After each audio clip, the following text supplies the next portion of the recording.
Šetkus. Vienu lietimu, gerai Euforija. Radenovičius. Vėl Martynui Šetkui, prieš jį Traikovskis. Euforija dabar prieš Ibrahimą Cise, krašte. Perdavimas.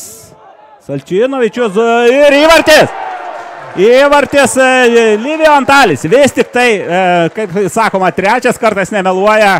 Nežinau, ar tai buvo trečia proga. Prieš tai matėme kelis kartus sužaista nelabai sėkmingai, bet galų gale Dino Salčinovičiaus perdavimas ir Livijo Antalis muša. Muša ir toj situacijoje jau Marius Paukštė buvo bejėgis. Tikrai puikus perdavimas. Pirmiausia, tą turiu pasakyti.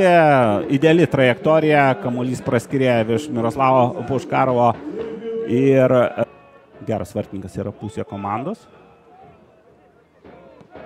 Tai kalbant apie Žalgirį, tas turbūt irgi nėra, tas teiginys nebūtų be pagrindo.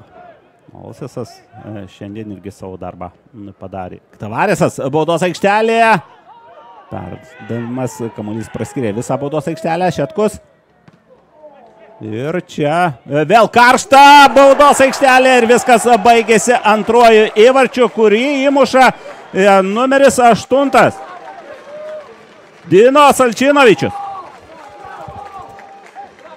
Galima sakyti, kad šiam žaidėjui dabar pasisekė, bet sekasi tiem, kas ieško savo šansų. Ir Salčinovičius, na, jeigu taip kalbant žmogiškai, turbūt po tų rungtynių Maltoje nebuvo vienas mėgstamiausių žaidėjų Žalgirio gretose, nes 2 kartus neįmušė baudinių. Bet šiandien pasirodė aikštėje po keitimo, atliko rezultatyvų perdavimą, čia aišku labai nesėkmingai sužaidė mano nekartą girtas Viačeslavas Kulbačiukas. Nu, klaidų būna visur.